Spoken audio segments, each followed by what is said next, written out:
E aí, tudo bom?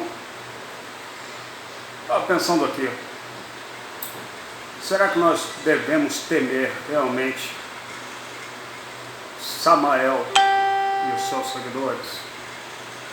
Para quem não sabe, Samael é o nome verdadeiro daquele que muitos acreditam ser o arcanjo caído, e que na Bíblia é intitulado como Estrela da Manhã. Porém, Estrela da Manhã, quero esclarecer que não se refere de forma alguma a Lúcifer. Quando a Bíblia fala Estrela da Manhã, ele está falando do rei da Babilônia. Entendeu? Então, basta ler um pouco para entender que ali Deus estava se referindo ao rei da Babilônia. E Samael, o verdadeiro nome daquele que as pessoas conhecem como Lúcifer, cujo nome não existe na Bíblia. Não há essa tradução em linguagem alguma.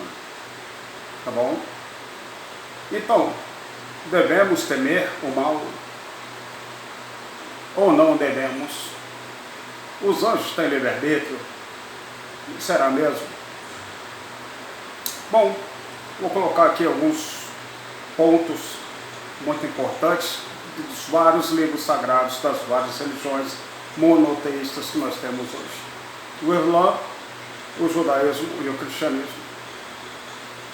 Vale ressaltar uma coisa muito interessante, que o mal só começou a ter um papel de mais relevância após a vinda de Cristo, onde em muitas passagens ele aparece ali ou tentando Jesus no deserto, ou seja, uma alegada possessão demoníaca de várias pessoas, e tais possessões foram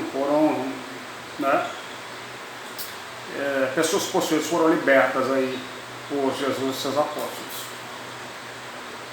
Mas qual a verdade disso tudo? Bom, não é tão simples. Porém, Lutero falava que o diabo é o diabo de Deus. O nome quer dizer caluniador.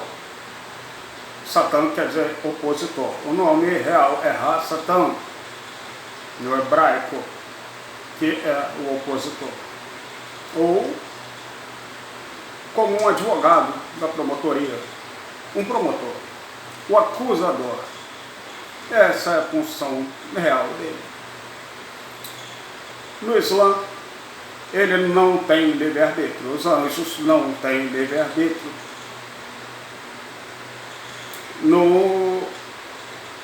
Na tradição judaica também não há livre-arbítrio. E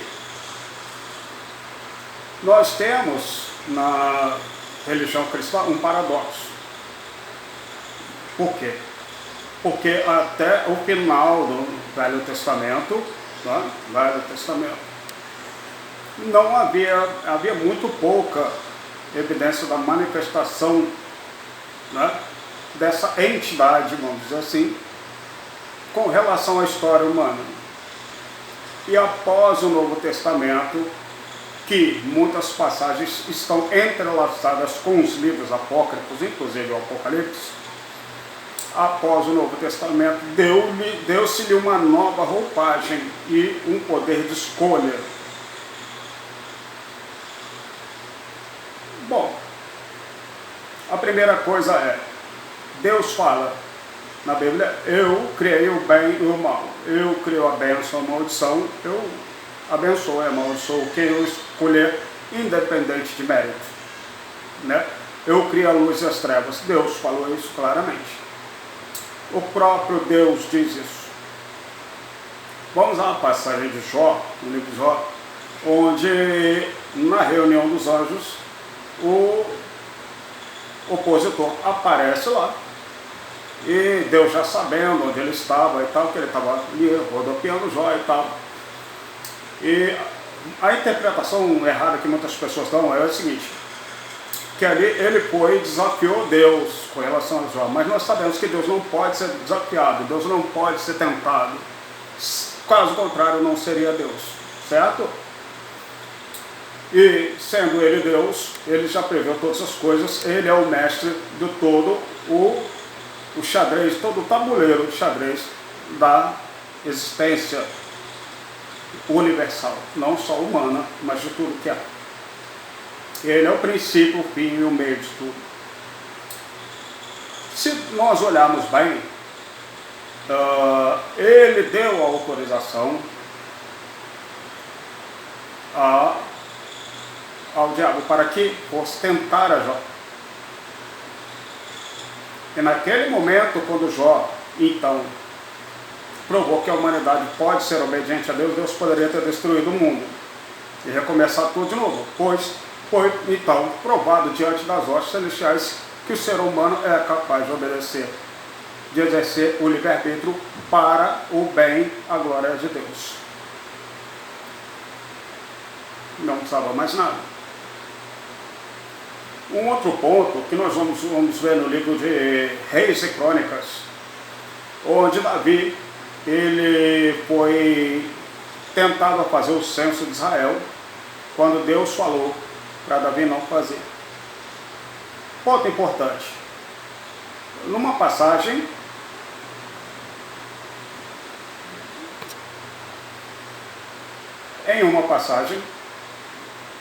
se eu não me engano, no livro de Samuel, não estou aqui com a tela aberta agora, mas Crônicas e Samuel são diferentes, segundo Samuel e Crônicas. Um livro diz que o diabo foi e atentou a Davi para fazer o censo de Israel. Em Crônicas, ou vice-versa, tá? Basta lá olhar. Diz que Deus instigou Davi a fazer o censo de Israel, pois Deus estava aborrecido com o povo de Israel. Então, quem fez na verdade? Foi o diabo ou foi Deus? Bom, na verdade foi Deus. Não há nada que você deva temer, pois Lutero falou uma verdade: o diabo é o diabo de Deus.